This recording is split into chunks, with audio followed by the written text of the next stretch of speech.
Both Lisa and Seema are still dealing with their employment issues from last week, although we seldom ever see them on film.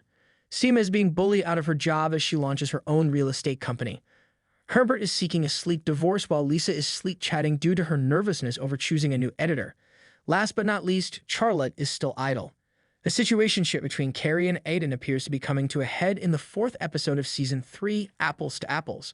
And there's no time to spend. Carrie has been figuratively removing the blossoms from a stem for the last few episodes. However, whether Aiden loves Carrie or not was never the question. Rather, it was whether he would take action. He invited Carrie to spend the night in his guest house in Virginia in the most recent episode, so it seems like he accomplished something. But what does this actually signify for the future of their relationship? Furthermore, if boundaries are dismantled before we, the viewers, are accustomed to them, what good are they? Because the boyfriend of the year over here apparently not only banished his out-of-town girlfriend to sleep alone in a different building, but also lacked the decency to lend her an oversized t-shirt and basic toiletries. Carrie wakes up in the aforementioned guest house wearing an excessively fancy cardigan and her bra. It's strange that Aiden believes it's improper to allow Carrie to sleep in his bed, yet it's perfectly acceptable for his children to paint the house where she ends up sleeping, allowing them complete access to a window that opens into her bedroom. Finally, we meet Wyatt, the much-discussed problem child, who looks at Carrie's waking form with the same awkwardness as children taunting zoo monkeys behind glass. Homer, Aiden's second oldest son, is overjoyed to see Carrie again in Virginia, but Wyatt doesn't even try to hide his contempt. Carrie dresses like a country girl in an effort to fit in with their environment. It's impossible to crack Wyatt. Wyatt glares at Carrie across the breakfast table after she consents to prolong her stay in Virginia at Aiden's request. When she jokes that she's fishing in their backyard pond with the boys and catches salmon, he casually tells her that this is Virginia, not Alaska. Aiden strikes her in the head with his controller after she persuades him to take them to the mall to play a VR zombie game. It wears you out. As Carrie ponders how in the world it may be possible to have a sincere and long-lasting relationship with someone whose child despises you, you can practically see the wheels moving in her eyes and her projected future changing shape once more. It's evident that Carrie finds it difficult to fit in with the rest of Aiden's family, in addition to Wyatt's own opinions regarding his father's romantic life. Carrie's awkward shape, which straddles the line between forced intimacy and bumbling restraint, may be familiar to anybody who has ever experienced the clawing desperation of wanting to make a good impression as a party guest of a new friend. Although they are a close-knit family, Aiden's family is not inherently hostile. There isn't enough room for her, so how does she fit in? This worry is virtually confirmed by Bob, Aiden's ex-wife Kathy's longtime boyfriend. He tries to allay Carrie's alleged fears by telling her that he took some time to get close to the Shaw family as well. He claims after 4 years, I'm feeling pretty normal. Carrie, did you hear that? Perhaps working for 5 years isn't so horrible after all.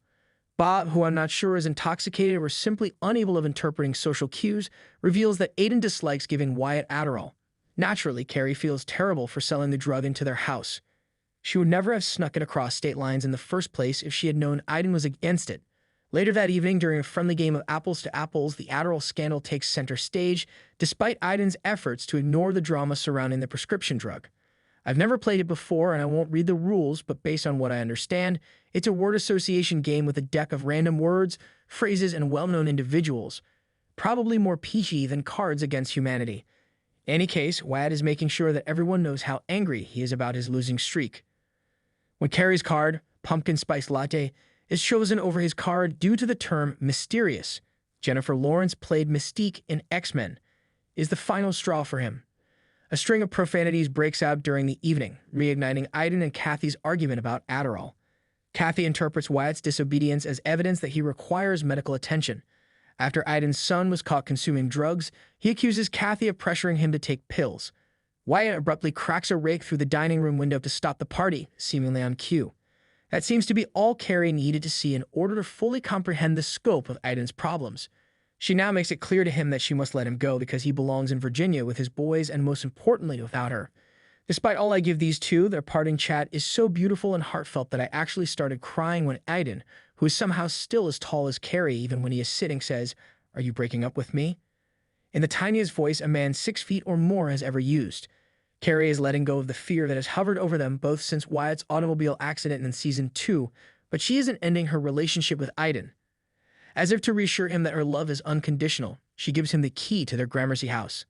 The rest of the gang serve as a useful counterbalance to the emotional focus of Episode 4, which was primarily on Carrie's Virginian antics. They mostly dealt with unimportant issues. Herbert decided to sleep in their guest bedroom as a result of El Tigo's stress-induced sleep talk. Rock is given instructions by Harry to fix their grandfather's iPad. Additionally, Seema makes an unsuccessful attempt to get the assistant from her company to join the paddle group. Miranda, who is still watching Carrie's cats, had the most interesting side story in this episode. Her developing romance with Joy appears to be taking off, but an untimely pause puts out the tension before it has a chance to really ignite. Immediately after the incident, memes and meta-memes start to circulate on social media. Joy is not her typical gregarious self when Miranda invites her and her group of British friends to Carrie's house for a laid-back get-together. Miranda interprets this as Joy being upset over making fun of the BBC, but Joy tells her that she just shuts down when she feels attracted to someone who she brings up the behavior shift. In this instance, people refers to Miranda. Carrie's Ring camera records the two having a passionate make-out session on the front porch. State of surveillance, but romanticize it. We end up at that point in episode 4. It seems to me that my inquiries regarding this show ought to feel more resolved than they do.